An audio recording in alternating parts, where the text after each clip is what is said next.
among others. Joining me right now is Republican Conference Chair, Washington Congresswoman Cathy McMorris Rodgers. Congresswoman, it's great to see you. Thanks so much for joining us. Thank you. Great to be with you. Probably when you look at the president's economic successes and Congress's successes so far, it really has to do with regulation. I mean, that's where you and your colleagues have been able to make the biggest impact, right? That's true. Lifting the regulatory burden on this country is one of our top priorities. It's one of the best things that we could do to get more jobs created in this country, grow our economy, create more opportunities, and that's why we've made it a cornerstone, along with other, issues like tax reform and health care reform. But that regulatory burden has been suffocating, really holding down economic activity and innovation in America. Explain the Choice Act and why the Choice Act is important in terms of doing just that.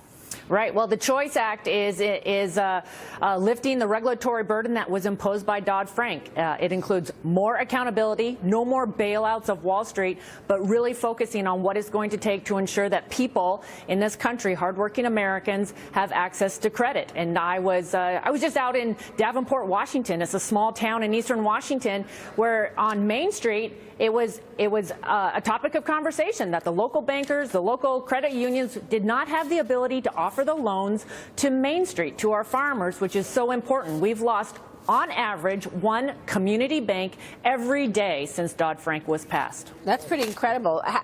Connect the dots for us how this leads to economic growth. Well, what we are doing is that I think we're putting the accountability where it belongs. And you think about the small lending institution, the community bank, the credit unions that are so important. You think about someone trying to get a loan, which is the key to getting ahead at times.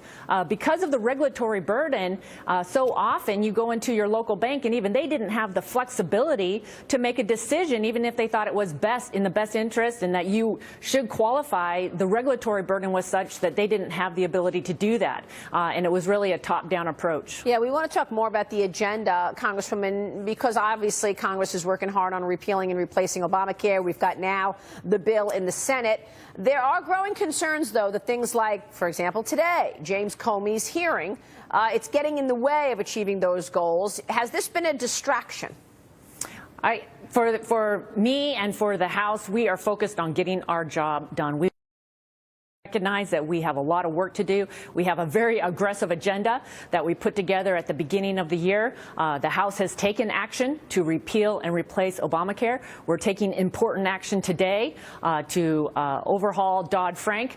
We continue to focus on lifting the regulatory burden. We're going to work on tax reform. We've been working on it for many weeks and months, and we're anxious to move forward with legislation. And we believe that we just have to keep passing the bills and continue to work with the Senate and the administration so that we can get more done. Yeah, we had Majority Leader Kevin McCarthy on yesterday who said the same. But what I asked him was, you have less than 40 days in terms of the working days that you're there with your colleagues in the Senate.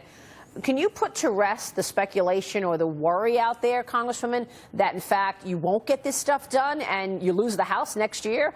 Or are we just talking about debating corporate rate on tax, debating, revenue neutral? I mean, is this just a debate and ultimately you'll come to an agreement, or is there a real risk here that you don't get tax reform done?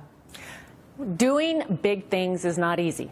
For me, this is a window of opportunity that we've been given. And as Republicans in the House and the Senate, along with President Trump in the White House, this is a time that we must act. We have been talking for years about many of these proposals, many of these important priorities that are going to help hardworking Americans all across this country, and so we have to get it done. And that's where I am encouraged. I'm encouraged by what I hear in the Senate. They're working every day with a goal of getting health care out in the next few weeks, and we are committed to tax reform. We must get tax reform done. This is a once-in-a-generation opportunity, and we've been talking about it for many, many years, and we need to get, this is a time for action. How come the Senate always wants to start from scratch on everything? I mean, you've been working right? You've been working even on the rollback in regulation. You're talking about the Choice Act, and there they are in the Senate saying, well, we're going to start again and do our own bill on re-regulating and rolling back regs. Well, perhaps you need to ask that of the senators. You know, I'm very proud to be a member of the House. We are the people's House. We're closest to the people, and I am proud of the work that we have done that's focused on what it's going to take to actually create jobs, create opportunities, and help people all across this country have a better life. All right, Congresswoman, we hope you get it done, and we appreciate your time this morning. Thanks so much. Thank you. Congresswoman Cathy McMorris Rogers there. Keep it right here.